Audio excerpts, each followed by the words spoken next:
don't know how lucky you are that the authority hasn't found you yet.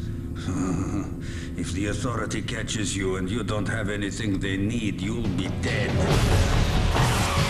Rage is a first-person shooter foremost, but it's definitely got an adventure kind of exploration aspect. And it's not an RPG, but it's got that flavor and that feeling, and it's just much more in-depth than you'll ever get out of a normal first-person shooter. You know, you can kind of involve your mind in more than just your trigger finger.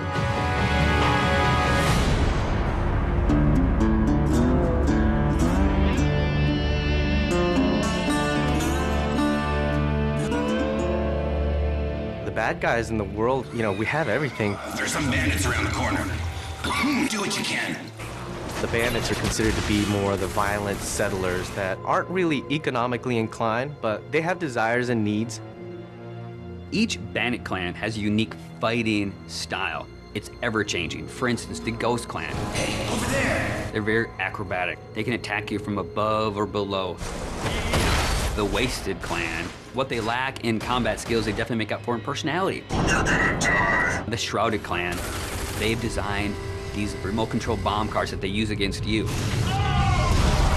We felt that with human-type opponents, if you add personality to the fighting skills and add personality to the characters, it really makes the world more refreshing. We're losing this!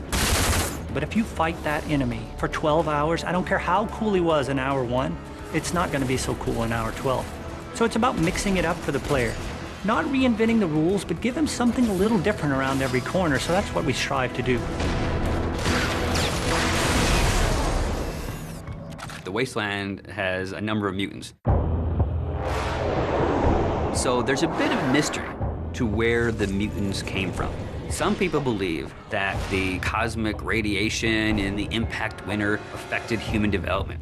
But some people believe that the Authority were conducting experiments on humans, and the failures were, of course, the mutants. Then, of course, there's the Authority. You don't really get to understand or know what they're about until later in the game, and they've kind of twisted this new reality to be what it is that the player will eventually find out as he gets to the end of the game.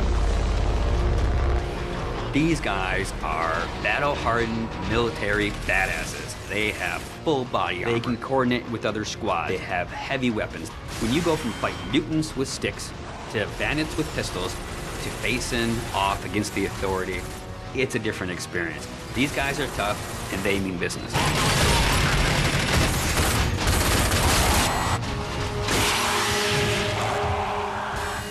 It is famous for having incredible graphics. So I wanted to have this real combat feel to it. Remember, to be of use to us, you must be able to move around freely. We decided to kind of make animations using motion capture.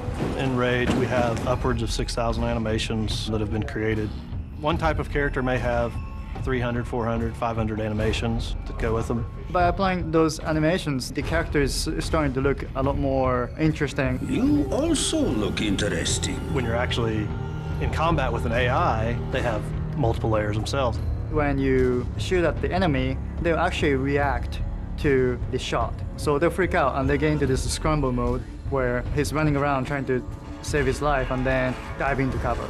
And this is not really scripted, it's just based on what you've done to the enemy, which will change the AI state, and then they will play these different state of animations. And you can interact with them at the time they're doing that, so it's not like they're just stuck in that particular animation. You can shoot them and kill them, and everything happens as you would expect. And all these things work seamlessly together to really make our AI stand out and feel like they're part of the world in a way that you haven't seen the first-person shooter before. Well, enough with all that. When a player's interacting in a combat scenario, the important thing to do is give them choices. And there should never be a dead point when they're only thinking, oh, I'm just holding the trigger down to kill these guys. Unpredictability and the element of surprise makes a great enemy. It's when you enter a room, you think you know the situation, and the AI does something that you don't expect. Because I don't want them thinking of it as AI. I want them to think, wow, that's the best combat experience I ever had. Show me what you can do, and get the hell out of here.